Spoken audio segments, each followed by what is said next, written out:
Para muchos, esta es la traducción bíblica más importante de la historia después de la Septuaginta. Fue el primer libro importante en ser impreso. Alrededor del año 1450, el impresor Johann Gutenberg perfeccionó el uso de los tipos móviles. En 1456 fue publicada la Biblia Gutenberg, basada en esta versión. En este video hablaremos sobre la versión Vulgata Latina.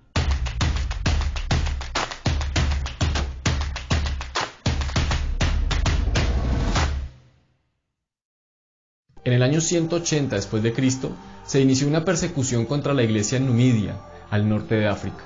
Allí en un pequeño pueblo los cristianos eran arrestados, sometidos a juicio y luego decapitados en la cercana Cartago. A uno de los cristianos se le preguntó qué tenía en un cofre que cargaba. Él contestó: libros y cartas de Pablo, un hombre justo. Los libros a los cuales se refería eran traducciones en latín, porque no es probable que la gente allí supiera griego. Así que para este tiempo las epístolas de Pablo existían en latín, y si las cartas de Pablo estaban en latín, seguramente los evangelios habían sido traducidos también a este idioma. Pero, ¿cómo pasamos del idioma griego al idioma latín? Cuando en los años 50 después de Cristo, Pablo escribió su carta a los romanos, él escribió en griego. Otros escritores igualmente usaban el griego hasta tan tarde como mediados del siglo II y más allá. Con el tiempo, sin embargo, Roma necesitaría su Biblia en latín también.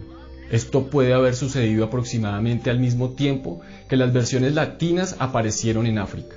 El tiempo fue tan temprano como el 160 después de Cristo o antes. De manera similar, las traducciones latinas llegaron a usarse en otras zonas del imperio. Al principio fueron hechas informalmente por misioneros o por cristianos locales para ayudar a las congregaciones en su adoración. Pero también es importante comprender que el latín era el idioma oficial del Imperio Romano y que éste competía principalmente con el idioma griego. Con el tiempo, ya el griego no era la lengua común. Mientras el latín se popularizaba, principalmente en el ámbito religioso, el latín se impuso cuando la Iglesia hacía una alianza con el Imperio en el año 313 después de Cristo. Y el Estado se convierte de la noche a la mañana de perseguidor de la Iglesia a su protector y patrocinador.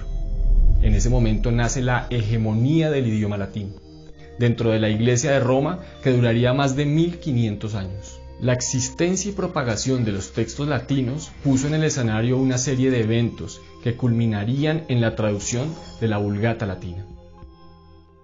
Jerónimo nació aproximadamente en el año 345 después de Cristo, en Dalmacia, pero no vamos a hablar sobre Jerónimo en este video.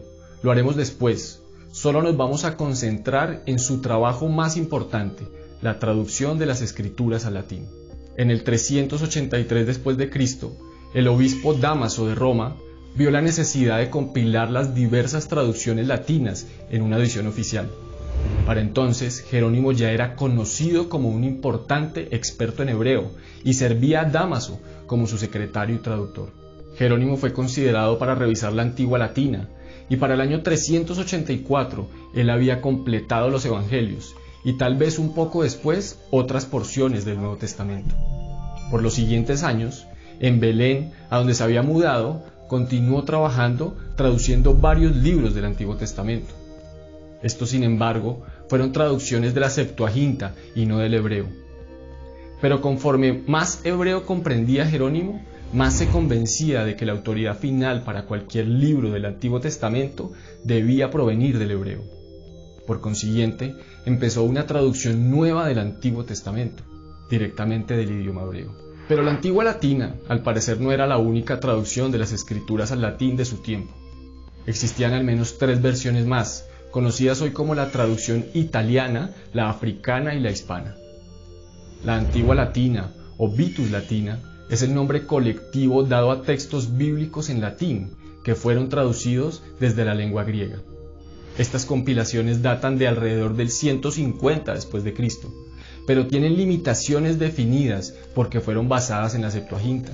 La Vulgata Latina, en cambio, es considerada como más valiosa porque retrocede hasta el original hebreo. Jerónimo pasó del 390 al 405 después de Cristo, poniendo el Antiguo Testamento en latín directamente del hebreo. Primero tradujo Samuel y Reyes, después los Salmos, que previamente él había revisado 2 veces. Luego vinieron los Profetas y Job. seguidos por Esdras y Crónicas, y finalmente los libros restantes del Antiguo Testamento. También corrigió el Nuevo Testamento. Para esto Jerónimo revisó la antigua latina existente, pero afortunadamente revisó también los manuscritos griegos. No sabemos cuáles manuscritos utilizó exactamente, pero en los Evangelios, por ejemplo, él parece depender principalmente de un texto similar al de los que tenemos hoy, y que conocemos como manuscritos Vaticano y Sinaítico. Pero algunos expertos de la época le reprocharon su revisión de los Evangelios. Su revisión del Antiguo Testamento le trajo más controversias. Generaciones de cristianos habían estado leyendo sus traducciones latinas basadas en la Septuaginta. ¿Cómo podía Jerónimo ser tan osado como para alterar sus traducciones? Varios de los prefacios de Jerónimo a los libros del Antiguo Testamento mencionan a sus críticos. En su prefacio a Job, él asegura a sus críticos que no pretende menospreciar la Septuaginta, sino solamente extraer del hebreo lo que consideraba difícil de comprender. A través de la Edad Media, la Vulgata fue corregida y ampliamente copiada. Posteriormente, esta versión serviría como base para todas las traducciones cristianas de Europa Occidental. La Vulgata fue hecha la Biblia oficial de la Iglesia Católica Romana, y así sigue hasta hoy. El resultado fue que las primeras traducciones de las Biblias católicas en español y a otros idiomas fueran traducciones de una traducción y no fueran una traducción del idioma original. El uso de la Vulgata latina comenzó a decaer a partir del Concilio Vaticano II, que se dio de 1962 a 1965, cuando este cambió la liturgia de la Iglesia, que hasta aquel momento se realizaba solo en latín. No hablaremos en este video sobre los libros que se incluyeron y que se dejaron de lado en la Vulgata.